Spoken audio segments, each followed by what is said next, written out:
15,000 కోట్ల సైఫ్ అలీ ఖాన్ ఆస్తికి మొన్న సైఫ్ అలీ ఖాన్ ఇంట్లో జరిగిన కత్తిపోటుకి ఏమైనా సంబంధం ఉందా? ఎందుకని కరీనా కపూర్ గానీ సైఫ్ అలీ ఖాన్ గానీ ఈ విషయం గురించి అంతగా రెస్పాండ్ అవ్వట్లేదు, పూర్తిగా క్లియర్ గా క్లారిటీ ఇవ్వట్లేదు. ఎన్నో క్వశ్చన్స్ మధ్యలో ఉన్నా సరే వాళ్ళు ఎందుకు ఆ క్లారిటీ ఇవ్వట్లేదు? సైఫ్ అలీ ఖాన్ 5 రోజుల్లో అంత త్వరగా కోలుకొని ఏమీ లేనట్టుగా ఇంటికి ఎలా వెళ్ళిపోయారు? హలో అండి, వెల్కమ్ టు న్యూస్. అసలు ఏం జరిగింది? ఇది దేశాంతరం ముందు ఉన్న క్వశ్చన్స్. ఏం జరిగింది, ఏం చూపించారు మనకి, అసలు ఎందుకు ఇంత మెస్సీగా జరిగింది? కరీనా కపూర్ కూడా ఎందుకు అంత క్లారిటీ ఇవ్వలేదు? ఆమె ఇచ్చిన ఆన్సర్స్ లో కూడా ఎన్నో క్వశ్చన్స్. సో దీనికి సరైన సమాధానం ఇవ్వాలని చెప్పి న్యూస్ ఛానల్స్ వాళ్ళు కానీ న్యూస్ రిపోర్టర్స్ కానీ అందరూ కూడా అడుగుతున్నారు. ఎందుకంటే ఇది లా అంటే పోలీసులు ఇన్వాల్వ్ అయిన సంబంధం పబ్లిక్ గా బయటకు వచ్చేసింది, సెలబ్రిటీ లైఫ్ కాబట్టి దీనికి ఒక క్లారిటీ ఇవ్వాలి అని అడుగుతున్నారు. అయితే దానికి ఇప్పటివరకు ఒక క్లారిటీ లేదు. అయితే ఇది ఇలా జరుగుతుండగానే మధ్యలోని సైఫ్ అలీ ఖాన్ డిశ్చార్జ్ అవ్వడం, ఆయన ఏమీ అవ్వలేనట్టుగా చేతికి చిన్న దెబ్బ కనబడింది, నడుంకి అంత పెద్ద ఆపరేషన్ అయిందన్నారు, అందులోంచి తీసారన్నారు, టైం పడుతుందన్నారు. అలాంటి ఆయన అంత హుషారుగా బయటకు వచ్చి ఏం కాలేనట్టుగా వెళ్ళిపోవడం అనేది ఇంకా ఆశ్చర్యకరమైన విషయం. ఇది ఇలా జరుగుతుంటే మధ్యలోనే వీళ్ళ ఆస్తి గొడవ. ఇది ఏంటంటే 15,000 కోట్ల రూపాయలండి. ఈ పటోడీస్ ఎన్ని వేల కోట్లు ఉన్నాయో వీళ్ళ దగ్గర, కానీ ఇదైతే దావాలో ఉందన్నమాట. ఇది ఏంటంటే ఈ 15,000 కోట్ల ఆస్తిని ఏమంటారంటే ఎనిమీ ప్రాపర్టీ అంటారంట. ఎనిమీ ప్రాపర్టీ కింద సెంట్రల్ గవర్నమెంట్ దీన్ని స్వాధీనం చేసేసుకోబోతుంది అనమాట.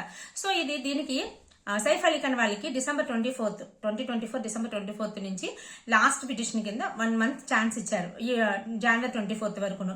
ఈ 1 మంత్ లోని వాళ్ళకి క్లియరిటీ ఇవ్వాలి, లేదు అంటే ఇది స్వాధీనం అయిపోద్దని. ఈ లోపే సైఫ్ అలీ ఖాన్ మీద కత్తిపోటు జరగడం. అసలు ఎవరు చేశారు, ఎందుకు చేశారు, ఏంటి, అసలు ఏదైనా సీన్ క్రియేట్ చేద్దాం అనుకున్నారు ఏంటి, దీని గురించి క్లియర్ గా మాట్లాడదాం. దీనికన్నా ముందు అసలు ఈ 15,000 కోట్లు ఎనిమీ ప్రాపర్టీ ఏంటి, ఎందుకు సెంట్రల్ గవర్నమెంట్ తీసేసుకుంటుంది అన్ని వేల కోట్లు? ఇది ఏంటంటే యాక్చువల్ గా 1968లోనే మన ఇండియా పార్టీషన్ అయింది కదా. ఇండియా పాకిస్తాన్ విడిపోయినప్పుడు ఇండియా నుంచి కొంతమంది పాకిస్తాన్కి వెళ్ళిపోయారు, పాకిస్తాన్ నుంచి కొంతమంది ఇండియాకి వచ్చారు కదా. సో అలా ఇండియా నుంచి పాకిస్తాన్కి వెళ్ళిపోయిన కొంతమంది ఆస్తులు ఇక్కడే ఉండిపోతాయి కదా. ఆ ఆస్తులను వదిలి వెళ్ళిపోయిన వాళ్ళ ఆస్తులను ఏం చేస్తారంటే సెంట్రల్ గవర్నమెంట్ ఆధీనంలోకి వచ్చేస్తాయి అన్నమాట. దీన్నే ఎనిమీ ప్రాపర్టీ అంటారు. ఆ విధంగానే వీళ్ళ ఆస్తి కూడా ఇక్కడ ఉండిపోయింది. వీళ్ళ యాక్చువల్ గా సైఫ్ అలీ ఖాన్ వాళ్ళ ముత్తాత గారు అక్కడ భోపాల్లోని చివరి నవాబు. అయితే వాళ్ళ పెద్ద కూతురు యువరాణి అబీదా సుల్తాన్ గారు, ఆమె ఏం చేస్తారంటే 1968 జరుగుతున్నప్పుడు, పార్టీషన్ జరిగినప్పుడు ఆమె పాకిస్తాన్ వెళ్ళిపోయారు. పాకిస్తాన్ వెళ్ళిపోవడం వల్ల ఆమె ఆస్తి అయినా ఇది ఇక్కడ ఉండిపోవడం వల్ల అది ఆమె పేరునే ఉంది కాబట్టి, యువరాణి కాబట్టి, దీన్ని ఏం చేశారు సెంట్రల్ గవర్నమెంట్ ఆధీనంలోకి తీసుకోవడానికి పిటిషన్ వేశారన్నమాట. అయితే దీన్ని ఏమైంది, కొంతకాలం తర్వాత ఈ నవాబు ఎవరైతే సైఫ్ అలీ ఖాన్ ముత్తాత గారు ఉన్నారో ఆయన చనిపోయిన తర్వాత ఆయనకి యాక్చువల్గా 2 కూతుర్లు. రెండో కూతురు షాజిదా సుల్తాన్. ఈమె షాజిదా సుల్తాన్ వారసులే సైఫ్ అలీ ఖాన్ కానీ షర్మిలా ఠాగూర్ కానీ వీళ్ళందరూ. అయితే షాజిదా సుల్తాన్ తను కూడా పిటిషన్ వేస్తారన్నమాట. ఎందుకంటే ఆస్తులు నాకు వాటా ఉంది, నేను ఇండియాలోనే ఉన్నాను, సో అది నాకు సంబంధించింది, మీరు ఎలా తీసేసుకుంటారని పిటిషన్ వేశారు. వేసిన తర్వాత అది జరుగుతూనే ఉంది. ఇది జరుగుతుంది అనమాట. 2015లో కూడా వీళ్ళు మళ్ళీ కేసుని ఎవరు షర్మిలా ఠాగూర్ ఇంకా సైఫ్ అలీ ఖాన్ వాళ్ళు పిటిషన్ వేస్తారన్నమాట, ఆస్తి మాదే అని చెప్పి.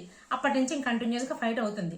అయితే ఇక్కడ 2011లోని సైఫ్ అలీ ఖాన్ వాళ్ళ నాన్నగారు చనిపోయిన తర్వాత సైఫ్ అలీ ఖాన్ అక్కడ భోపాల్లోని పటోడి వంశంలోని అతను నవాబు కింద బిరుదు కూడా వచ్చింది. ఆయనకి చాలా పెద్ద ఫంక్షన్ కూడా జరిగింది, చాలా గ్రాండ్ గా కూడా చేశారు. అయితే ప్రస్తుతానికి పటోడిలోని వారసులు ఎవరైనా ఉన్నారు అంటే, షాజిదా సుల్తాన్ నుంచి వచ్చిన వాళ్ళు ఎవరైనా వారసులు ఉన్నారంటే ప్రస్తుతానికి మాత్రం సైఫ్ అలీ ఖానే. సో సైఫ్ అలీ ఖాన్కి ఏదైనా ఆస్తి అది ఏమైనా వస్తే ఆస్తి ఆయనకే వస్తుంది. అయితే ఇది ఇప్పుడు డిసెంబర్ 24 నుంచి 1 మంత్ టైం ఇచ్చినప్పుడు వీళ్ళెవ్వరు కూడా పటోడి వంశం నుంచి ఎవ్వరు కూడా వాళ్ళ పిటిషన్ గురించి వాళ్ళ నుంచి ఫైనల్ పిటిషన్ కానీ ఏదో ఒకటి చెప్పమని ఆన్సర్ చెప్పమని కూడా కోర్టు అడిగినప్పుడు వీళ్ళెవ్వరు కూడా వెళ్ళలేదట. ఎందుకు వెళ్ళలేదు అనేది తెలియదు. సో ఈ లోపే ఈ ఇన్సిడెంట్, సో ఒక అనుమానాస్పదంగా ఒక అటాకర్ వచ్చి వాళ్ళని పోటు చేయడం, అతను పొడవడం, అతను హాస్పిటల్కి వెళ్ళడం, అదంతా క్లియర్ గా క్లారిటీ లేకపోవడం, ఇవన్నీ జరిగిపోయినాయి. సో ఇదండి యాక్చువల్ గా జరిగింది. ఇది ఒక సైమల్టేనియస్ ఇదైంది.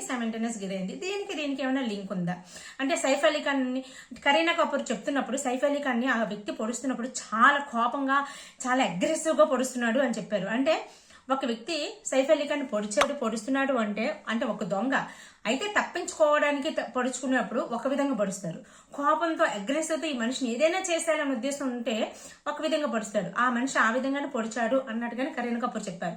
దాని తర్వాత ఎటువంటి క్లారిటీ ఇవ్వలేదు. అంతలా పొడిచినప్పుడు 4-5 days లో సైఫ్ అలీ ఖాన్ అంత తొందరగా ఎలా రికవర్ అయిపోయి బయటకు వచ్చేసారు. ఇది అర్థం కాలేని విషయం. ఇంకొకటి ఏంటంటే ఇదంతా ఒక అంటే సైఫ్ అలీ ఖాన్ గానీ కరీనా కపూర్ గానీ వీళ్ళందరూ ఏదైనా ఒక సీన్ క్రియేట్ చేద్దాం అనుకున్నారు ఈ సిచ్యువేషన్ చూసుకొని. సో ఆ సీన్ వాళ్ళు అనుకున్నట్టుగా సక్సెస్ అవ్వలేదా, లేకపోతే ఏం జరిగింది, ఎందుకు అంత క్లారిటీ ఇవ్వట్లేదు. ఒకటి, ఆ రోజు సైఫ్ అలీ ఖాన్ ఎన్నో క్వశ్చన్స్ అండి. ఆ రోజు సైఫ్ అలీ ఖాన్ పొడిచినప్పుడు మనం సీసీ ఫుటేజ్ ప్రకారం చూసుకుంటే ఆటో దగ్గర ఉన్నది కరీనా కపూరే అన్నారు. సో ఆమె ఆటోలో ఎందుకు వెళ్ళలేదు? సో చిన్న కొడుకు గురించి ఉండిపోయారు, సంథింగ్ ఏదో అనుకోండి. అయితే సైఫ్ అలీ ఖాన్ వాళ్ళ 8 years బాబు అయినా బాబుని తీసుకుని తను వెళ్ళిపోయారు. సో 8 years బాబుని తీసుకుని వెళ్ళిపోయినప్పుడు మధ్యలో దారిలో ఎవరైనా అటాక్ చేస్తే ఆ కొడుకు ఏమైనా అవుతే సో అది వదిలేయండి. ఎందుకంటే ఇబ్రహీం అలీ ఖాన్ వచ్చేసారు, ఆ దారిలో ఎక్కడ వచ్చేసారు, ఆయన కూడా వెళ్ళారు అని కొంతమంది అంటున్నారు. లేదు, తండ్రి కొడుకులు ఇద్దరే వచ్చారు, ఇబ్రహీం అలీ ఖాన్ రాలేదు ఆ టైంకి అని కొంతమంది చెప్తున్నారు. సో ఇలా అన్ని కూడా ఏది ఎక్కడ క్లారిటీ లేదు. కరీనా కపూర్ ఆ టైంకి ఇంట్లో ఉందా, లేదంటే విషయం తెలుసుకున్న తర్వాత వచ్చిందా తెలియదు. ఒకసారి ఇంట్లో లేదు అని చెప్పేసి కొంతమంది ఇన్స్టాలోని పార్టీలో ఉంది, మేము పార్టీలో కలిసామని కొంతమంది పెడతారు. ఏమొచ్చి నేను పక్క రూమ్లో ఉన్న అరుపులు విని నేను బయటకు వచ్చానని కొంతమంది అంటారు. ఇంకొకసారి ఏమంటారు, కరీనా కపూర్కి ఈ విషయం గంట వరకు తెలియదు అని కొంతమంది చెప్తారు. గంట తర్వాత తెలిసిందని చెప్పి డాక్టర్స్ పోలీసులు చెప్తారు. నేను వెళ్లేసరికి వాళ్ళు పొడుస్తున్నాడని ఈమె చెప్తారు. సో ఇవన్నీ కూడా క్లారిటీ అసలు లేదు. ఇవన్నిటికీ కూడా క్లారిటీ ఇవ్వాలి. ఇంకొకటి, ఆటోలో వెళ్ళినప్పుడు ఓకే డ్రైవర్ లేరు, అంబులెన్స్ రాలేదు, కరెక్ట్ టైంకి ఆటో డ్రైవర్ వచ్చాడు, తీసుకుని వెళ్ళిపోయారు. ఆటోలో వెళ్ళినప్పుడు ఆయనతో పాటు వెనక ఎవరు ఎందుకు వెళ్ళలేదు? సో వెనక మిగతా వాళ్ళందరూ ఆ టైంకి ఆన్ ది స్పాట్ అంటే ఇదంతా జరగడానికి ఎలాగో 1/2 hour పడుతుంది. ఈ లోపు అక్కడే కరీనా కపూర్ ఉంది అన్నప్పుడు మిగతా వాళ్ళని తీసుకుని ఎందుకు పంపించలేదు? తర్వాత ఎప్పుడో ఎందుకు వెళ్ళారు? ఇవన్నీ కూడా తర్వాత ఇలాంటి సోమెని చాలా అసలు దొంగని పట్టుకోవడానికి పోలీసులు ఎందుకు అంత హడావడి చేసి ఇంత టైం తీసుకున్నారు? దొంగ పోలికల్లో ఉన్న వాళ్ళని ఒక 4-5 పట్టుకొని వీడు కాదంటే వాడు కాదంటే వీడు కాదంటే వాడు అని చెప్పి ఆఖరికి ఎవడో బంగ్లాదేశీయుడు వచ్చాడు, అబ్జర్వ్ చేశాడు, సో తను దొంగతనం చేసుకోవాలనుకున్నాడు, చేసేసాడు అంటున్నారు. కరెక్ట్ గా సైఫ్ అలీ ఖాన్ ఉన్న ప్లాట్ఫామ్ కి వెళ్ళి, అంటే ఎప్పుడు అతను సైఫ్ అలీ ఖాన్ నాకు తెలియదు, నార్మల్ గా దొంగతనం చేయడానికి వెళ్ళాను అని చెప్తున్నవాడు కరెక్ట్ గా సైఫ్ అలీ ఖాన్ అపార్ట్మెంట్ లోకి ఎలా వెళ్ళాడు, ఆ ఫ్లోర్ లోకి ఎలా వెళ్ళాడు?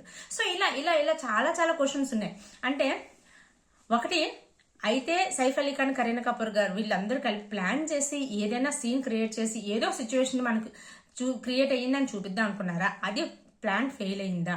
లేదు అంటే ఎవరైనా అటాక్ చేశారు, దాన్ని ఎవరు ఇంటెన్షనల్ గా అటాక్ చేశారు, పర్సనల్ గ్రడ్జ్ ఏదో ఉంది, ఎవరు అటాక్ చేశారు. సో కాబట్టి సైఫ్ అలీ ఖాన్ కి లోపల కొంచెం ఉన్నా సరే పెయిన్ కిల్లర్స్ లేకపోతే సంథింగ్ ఆ టైంకి ఆ సిచ్యువేషన్కి యాక్టివ్గా కనపడడం కోసం చేసి నేను చాలా బాగున్నానరా, మీరెవరు నన్ను ఏం చేయలేరా అని వాళ్ళకి ఇండికేషన్ ఇవ్వడం కోసం ఆయన ఆ మూమెంట్లో చాలా యాక్టివ్గా ప్రెటెండ్ చేసి వెళ్ళారా?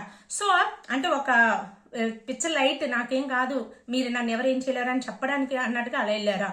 సో ఇది ఒకవేళ పోలీసులకి కూడా కేసుని ఏదో ఒక విధంగా మాఫీ చేసేయండి, తర్వాత మేము ఏదో చూసుకుంటా ఉన్నట్టుగా చెప్తే వాళ్ళు ఏదో చేశారు. ముంబై పోలీసుల గురించి అందరికీ తెలిసిందే. ఇంకొకటి, లేదు అంటే నిజంగా దొంగ అయినప్పుడు కరీనా కపూర్ చెప్తున్నారు, నా నగలు అక్కడే ఉన్నాయి, నా వివి అక్కడే ఉన్నాయి, అన్ని అక్కడ ఉన్నప్పుడు ఏం పట్టుకెళ్ళలేదు అని చెప్తున్నాడు. అది నిజంగా దొంగతనానికి వచ్చినప్పుడు అంత పొడిచినప్పుడు నిజంగా భయంతో పారిపోయి ఉండొచ్చు. ఇంకో అట్ ద సేమ్ టైం ఎలాగా పొడి చేశాను కదా, దెబ్బ తగిలేసింది కదా అని చెప్పేసి పట్టుకునైనా పారిపోవచ్చు. కానీ పట్టుకొని ఏ చిన్న వస్తువు కూడా పట్టుకెళ్ళలేదు. సో ఇదొకటి. అంతలా పొడిచినోడు అంత సేఫ్ గా బయటికి ఎలా వచ్చేసాడు? సో ఇలా సో మెనీ థింగ్స్, అంత సెక్యూరిటీ లేకుండా ఎలా ఉన్నారు? ఇన్ని క్వశ్చన్స్ ఉన్నాయి. వీటన్నింటి కూడా సైఫ్ అలీ ఖాన్ గానీ కరీనా కపూర్ గానీ ఆన్సర్ ఇవ్వాల్సిన సిచ్యువేషన్ ఉంది. ఏదో చేద్దాం అనుకుంటే ఏదో ఫెయిల్ అయిపోయిందా, లేదు అంటే పర్సనల్ గ్రడ్జ్ ఉందా, పర్సనల్ గ్రడ్జ్ ని పిచ్చలైట్ గా తీసుకుని దీన్ని వీళ్ళు డివేట్ చేసి మనకు ఇంకొకలాగా చేశారా? పోలీసుల రూపంలో ఒక కవరప్ చేసి క్లీన్ స్వీప్ చేసేసి మనకు చూపించారా? పబ్లిక్ గా జరుగుతుంది కాబట్టి, పోలీస్ లా ఇన్వాల్వ్ అయ్యారు కాబట్టి, సెలబ్రిటీస్ కాబట్టి ఇన్ని క్వశ్చన్స్ వస్తాయి ఖచ్చితంగా. ఎందుకంటే చట్టాన్ని వాళ్ళ చేతిలో తీసుకుని వాళ్ళ ఇష్టం వచ్చినట్టు చేయడానికి ఇది కాదు కదా. పోలీసులు కూడా ఇంకా అంటే ఎవరు పర్సనల్ అసిస్టెంట్ లాగా పనిచేయడం అనేది ఎంతవరకు కరెక్ట్? నిజంగా వాళ్ళకి ఫేవర్ గా చేసో లేకపోతే ఏదో ఒకటి ఫేవర్ గా చేయడం జరిగితే అది ఎంతవరకు కరెక్ట్ అవుతుంది? ఇంకొకటి, కేసుని ఏదో ఒకలాగా సాల్వ్ చేసామని చూపించడానికి ఏదో ఒక దొంగను చూపించేసి ఈడే కరెక్ట్ అని చెప్పేసి చెప్పడం అనేది కూడా ఎంతవరకు కరెక్ట్? ఇంకా పోలీసుల మీద ఎటువంటి నమ్మకం ఉంటుంది చెప్పండి మనకి. సో ఇదనమాట నాకు అనిపించింది. నాకు ఓవరాల్ గా అయితే ఇది మనం అనుకున్న దానికన్నా కొంచెం పెద్దదే అనిపిస్తుంది నాకు. మీకేమనిపించిందో కామెంట్స్ చెప్పండి. వీడియో నచ్చితే లైక్ చేసి షేర్ చేయండి. Take care, by by.